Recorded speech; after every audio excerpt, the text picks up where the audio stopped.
I'm long overdue of starting this series, but you know what? It's now the best time to, because we also have access to the new cards in Reign of Jafar. It's time for a challenge, but not just any challenge, the deck build challenge. Ladies and gentlemen, welcome to another video. I'm TheXploder and welcome to episode 1 of the Lorcana deck build challenge, where you guys give me the challenge and I make you the deck.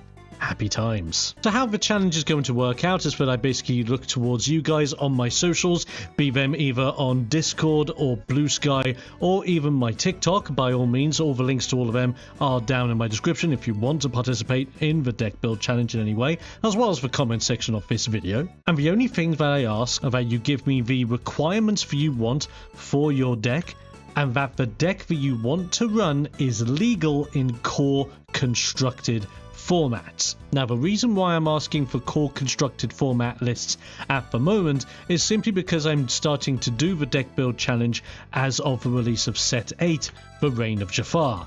As of set 9, we will then have two main game types moving forward, which will be core constructed and infinity. Core constructed will then have a set rotation, infinity will not. And so when we get to fabled and deck construction for that, I will be then asking for your requirements as to whether you want this to be core constructed legal or infinity legal. Bearing in mind, if it's infinity legal, I've got a lot more to work with and these videos are probably going to be 10 times longer. Anyway, with all the spiel out of the way, since this is episode 1 and I wanted to just explain that before we get going, the first deck build challenge comes from good friend of the community, Kalo, who has dropped me this message from Discord. Obviously you guys can read it on screen, but I'll read it with you anyway so we can get a gist of what Kalo wants. His deck idea is a Ruby Amethyst villains list with no budget. He says, my idea comes from looking at some of the latest villain cards and realizing there is something there in terms of board wipe, damage manipulation and recursion. Doing something no one would expect, letting opponents draw cards as well, keep hands topped up with villains and inking every turn.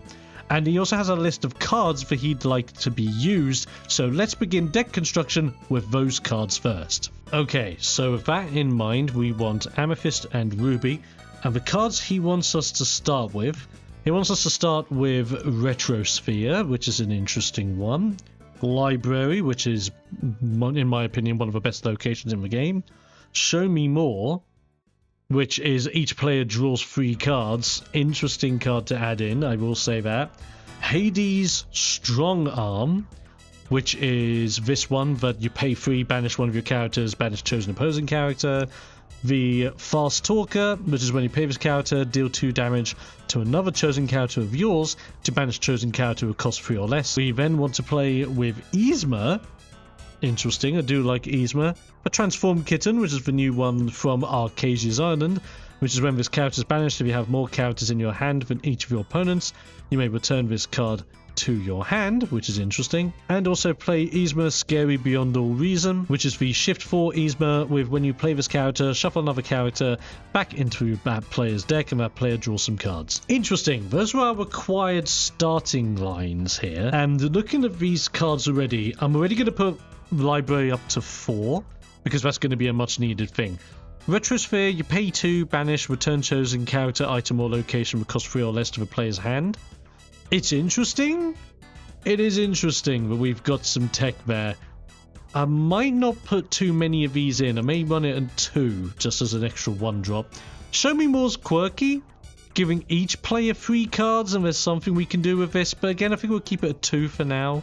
Scary Beyond a Reason I really like, so we'll up that to 4, and which means we'll also up the Yzma Key to 4. Hades Strong Arm. It's an interesting pick. I'm going to keep him at 2, but he might not be the best one that we can run.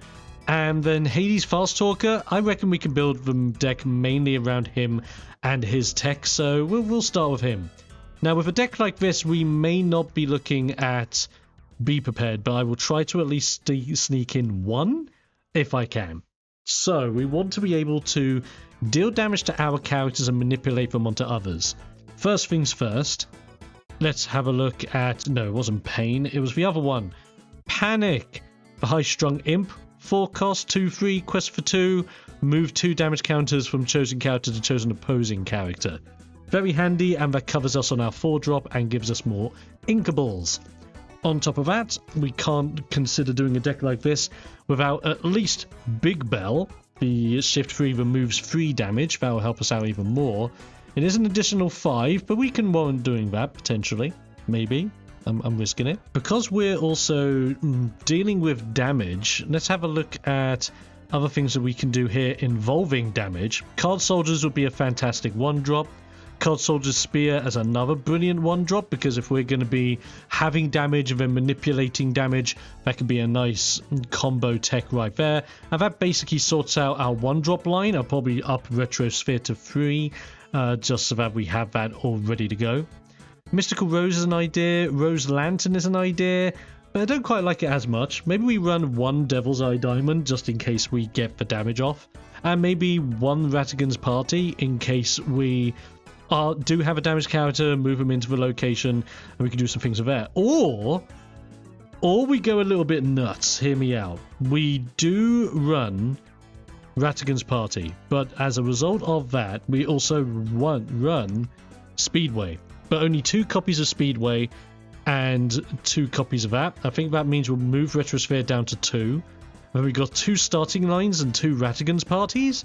Because then if we're applying damage to ourselves, we can then move them into the library. If they die of the library, we get cards. Move them into Ratigan's Party. We gain 2 at the start of our turn, unless our opponent controls the board like mad. It sets pace, and I quite like that idea, so why not? Let's have something quirky.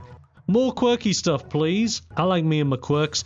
Ooh, it's Madame Medusa. Favorite character, deal 2 damage to other chosen character of yours. Return chosen character with 2 or less to their player's hand. I quite like it. That'll work quite well in a deck like this. And it's inkable, so that's another big plus. Mother Gothel, another inkable 3-drop. Whenever one of your characters challenges, you may move 1 damage counter from chosen character to chosen opposing tank character. That could be very handy as well. Just remember that is on attack declaration, so we need to be able to swing to be able to make that fully pay off.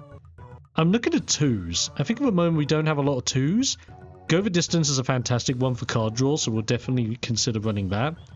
And then for 2-drops, if we have a look at our 2-drop options, I think if anything, we either want a 2-drop rush character or a 2-drop character that immediately has an impact on the board and does something, right? Nero is not a good card. I do not look at Nero and think he's good. It's not true. It's just not true. A few cards here that will also help with bouncing things back to our opponent's hand, but don't think it's the best tech in the world. I think we actually play Pua, because Pua is only a 2/2 for 2, but when he is banished, we do get to shovel the card back into the deck, which can help mix and match our deck up, and it also gives us a quest for 2 early on that our opponent has to get rid of on a consistent basis. That already takes us up to 59 cards with 10 uninkables, which then means for me I could just slap in B-Prep at 1, and that's a list. It's a little bit all over the place at the moment though, so I reckon if we can streamline it a little bit, that'll be good. Because let's have a look at our info here. We've got 2-drops at our top end, little to no 4-drops, especially when we go to 5, 6, and the odd 7. Either we have something on the 4-drops, so we only rely on Panic on our 4, and we mostly consist on this doing mid-range stuff. Either that, or we streamline what we've got items and other bits wise so we can make up some space. We actually go backwards a little bit. Let's only rely on library so that we can keep our card draw, because that's the most consistent thing that we want. Let's get rid of Devil's Eye Diamond. No, what are our 2-drops like? Pooh and Yzma? No, I think we actually keep that in with Show Me More. That's fine. Keep Card Soldier's Spear, because I think that alongside the whole damaging gimmick is pretty darn cool. That gives us a few cards to work with, and you know what? The first card that immediately comes into mind when we're thinking core constructed, some Mim Foxes. Because if we run 4 copies of Mim Fox, we then have some stuff that can bounce our stuff back into our hand. It means we can replay Mother Gothel, we can replay Madame Medusa, we can replay the Yzma, replay the Pua, Card Soldiers, we can bounce back our late game stuff like Panic, Bell in order to have the damage manipulation go off. We can bounce back this Hades or the Yzma if we want to just kick that off again. I think that's solid. I don't think it's going to be anything too crazy, I don't think it's going to be the most dominant deck of the world, but I think it's quirky and fun. And that's what we want, if anything, right? We want quirky and fun decks on the deck build challenge. So why not? I quite like this list, and we can definitely touch on it and go from there. It's also a very budget-friendly list. Look at that, for less than $30, you've got a deck here that uses some pretty swanky tech. I dig it. And I like the idea of calling it Villainous damage, because we are running villains and damage tech, so I think it works quite nicely with that in regards.